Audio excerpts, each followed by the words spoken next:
RPP.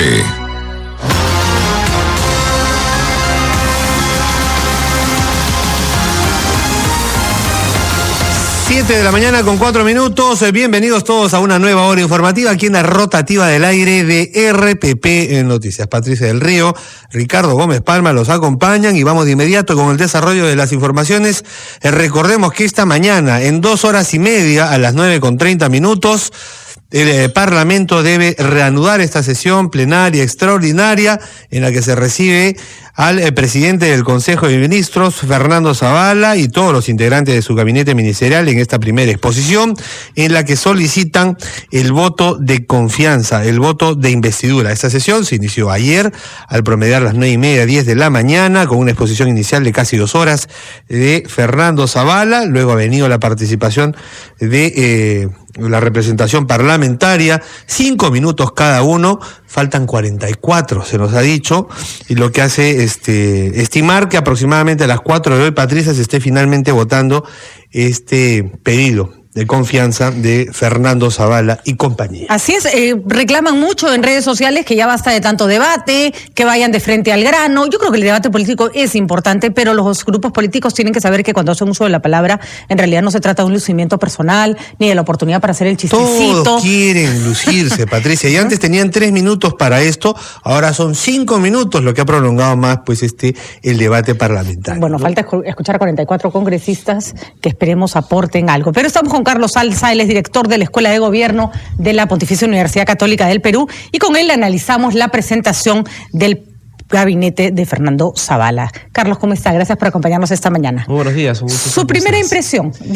Hay quienes dicen que el discurso ha sido muy general y hay quienes se quejan de que no haya hecho una crítica del gobierno anterior. Son cosas distintas. Son cosas distintas. Yo creo que en primer lugar, de lo que se trata en este caso es de que el presidente del Consejo de Ministros vaya a mostrar la política general de gobierno. Ese es el propósito central y, por supuesto, a pedir el voto de confianza del Congreso. O sea, no se trata de una crítica ni de una evaluación del gobierno anterior. Por política general del gobierno entendemos qué cosa van a hacer y cómo lo van a hacer, que en este caso, además, a diferencia del gobierno anterior, está inspirado en su plan de gobierno. En su plan de gobierno. Creo que eso es un asunto muy clave porque los ciudadanos a veces, digamos, esto está en la Constitución, es una obligación constitucional dentro de los 30 primeros días de nombrado el gabinete, pero es importante que los ciudadanos y ciudadanas entendamos que efectivamente no se trata de una evaluación de lo que nos dejó el gobierno anterior, sino más bien, como tú bien dices, de aquello que queremos hacer, cómo lo vamos a hacer, de la estrategia general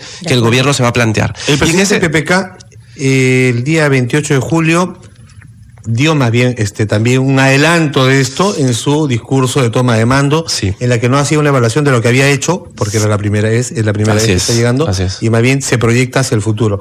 Ahora más bien, y cuando a PPK se le gritó la falta de, digamos, precisión y detalles en ese discurso, dijeron, eso lo va a tener Fernando Zavala el día que se presente ante el Parlamento Nacional. Pero además, como punto de partida, ya conocemos su plan de gobierno, ya han anunciado algunas políticas, ya los lineamientos generales los dio PPK.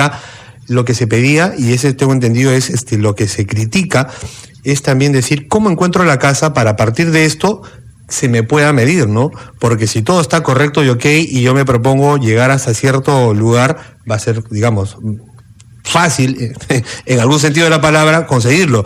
Pero si yo digo, vengo y quiero conseguir acabar con la anemia, por decir algo, y la casa la tengo en completo desorden, de pronto no lo consigo en el tiempo que había esperado.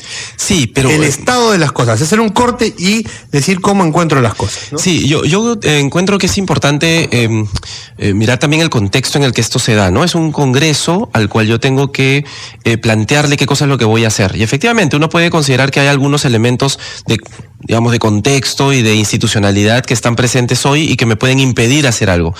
Por ejemplo, ¿no? Si tengo los recursos suficientes para hacerlo o no. Eso podría ser un tema importante. El presupuesto es algo que de pronto debió comentarse por lo menos de alguna manera básica para saber si efectivamente yo cuento en todos los ministerios Algunos con los ministerios recursos. días antes dijeron que no se habían tenían encontrado sin recursos, Así sin es. presupuesto. Eso, por ejemplo, sí podría haber sido un tema importante, que más que una evaluación, es decir, qué cosa es lo que se recibe, qué es lo que se recibe. Eso es importante. Pero creo que también es cierto que a veces la oposición y el mundo político espera que uno haga escarnio del gobierno anterior, ¿no? Y eso creo que tampoco es esperable, porque no le corresponde al primer ministro, más bien le corresponde plantear la mirada hacia futuro de la estrategia concreta de lo que va a hacer, ¿no? De hecho, esa fue una característica que marcó el gobierno de Ollanta-Humala, que muchos que hoy reclaman que chanquen el gobierno de Humala decían, ¿por qué tienes que criticar todo lo anterior, no? Sí. Y yo creo que no se trata ni de chancar ni de ensalzar, sino de decir, como dice Ricardo, cómo recibimos las cosas. La cosa. Nada más, con objetividad, ¿no? Que además podría haber sido fácil, porque precisamente el gobierno anterior prácticamente, digamos, no está en el Congreso, ¿no? Así es. Entonces podría haber sido muy fácil decir cualquier cosa sobre el gobierno anterior y seguir adelante. Yo creo que ha sido un discurso interesante porque muestra primero un carácter técnico, ¿no? Muy claro. Segundo, una articulación con el horizonte, la visión que planteó el presidente Pedro Pablo Kuczynski en su discurso a la nación cuando asume el cargo, que me parece también interesante que se haya separado, digamos, lo que significa el presidente y su visión de Estado, de gobierno y de país, de lo que significa la visión más técnica de política pública que tiene que presentar el primer ministro o el presidente del Consejo de Ministros. Y tercero, que sea un discurso articulado con el plan de gobierno. Eso es una novedad en el Perú. Normalmente no ocurre. Y yo creo que es bien valioso que haya sido así. Y tercero, que haya sido un discurso además organizado en función a ejes claves, que muestren prioridades.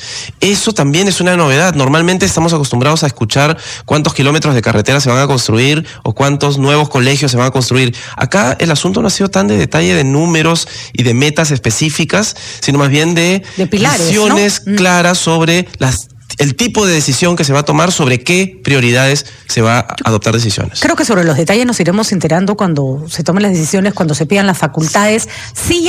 Me gustaría, Carlos, que nos ayude a analizar el discurso de la oposición. En algunos casos hemos encontrado gente, posiciones muy duras, muy críticas.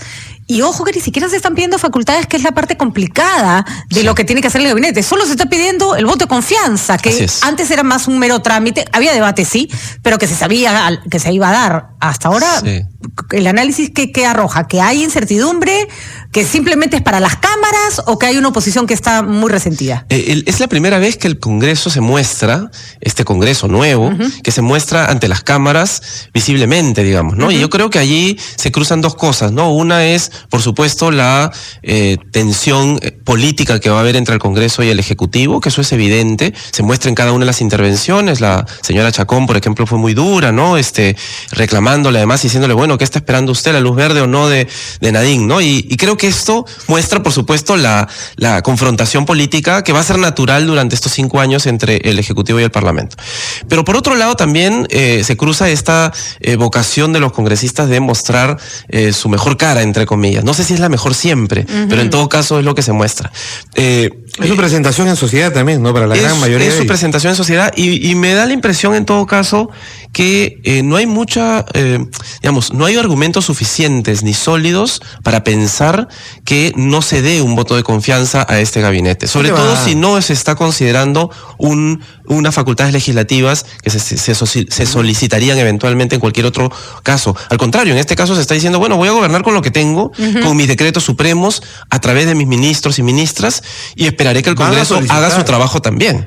Lo solicitará en algún momento y cuando lo solicite, allí se discutirá. Pero en este momento no, está claramente solamente sometido al voto de confianza. A mí me parece que los congresistas allí están haciendo uso del espacio, digamos, que le da la oportunidad de conversar y de discutir los temas claves, ¿no? Me gusta del Congreso, que está haciendo su trabajo, está ejerciendo su derecho a debatir, y me gusta del Ejecutivo, que no se lo toma dramáticamente, ¿no? Estamos viendo un ejercicio en el que cada uno hace su trabajo sin que se estén rajando las vestiduras, ni que todo parezca que está al borde del abismo, que es el ejercicio democrático, además, que tiene que haber en esto que llamamos el check and balance, ¿no? O sea, precisamente de lo que se trata es de un balance de poderes en el que el Ejecutivo muestra qué cosa quiere hacer y el Congreso hace su trabajo y dice, yo creo que esto me parece y esto no. Y es legítimo algunas cosas que uno puede pensar que son algunas ausencias de pronto en el discurso. Yo pensaría, por ejemplo, que un tema como la consulta previa podría haber sido un tema, claro, un poco más duro, más difícil de manejar, pero que pareciera que debió estar como muy presente, más allá de simplemente mencionar participación ciudadana, que son dos cosas distintas. O temas como la discapacidad, la diversidad sexual, que es un tema además clave de algunos de sus propios congresistas. Creo que son elementos, digamos, que podrían haber estado más presentes, o el de la población afrodescendiente. Tiene un plan que fue aprobado recién y que requiere una implementación, y es una población vulnerable que requiere una intervención directa del Estado. Entonces, digamos, hay elementos que uno podría decir, sí, tienen razón los congresistas y deberíamos avanzar hacia una discusión mucho más a fondo, ¿no? Sí, pues vamos a ver qué pasa el día de hoy. Estamos esperanzados en que se dé el voto de confianza, porque si no sería empezar con una crisis innecesaria, y escuchar argumentos de los congresistas centrados en lo que les interesa a la población, ¿no? El debate que se centre en intereses ciudadanos. Que creo que eso es algo también valioso y de rescatar del discurso, ¿no? Se habla de la construcción de una república, y creo que ese es un discurso en realidad bastante valioso para un país como el nuestro, que entra a un bicentenario, a la celebración de un bicentenario, y que por supuesto tiene que construir qué significa tener realmente una república. Hay ciudadanos, tenemos derechos, están vigentes, cuáles son los deberes que tenemos que cumplir, y cómo el Estado integra sus diversas fuerzas políticas para lograr esos resultados. A mí me parece eso importante en el discurso. Muy bien, Carlos, vamos a ver si asistimos entonces a una democracia más madura. Ojalá, en ese proceso estamos. Muchísimas gracias. 7:15, nos vamos a una pausa, regresamos con más información. Viene el doctor Elmer Huerta, también tenemos información económica y por supuesto todo lo que pasa en las Olimpiadas. Ya volvemos.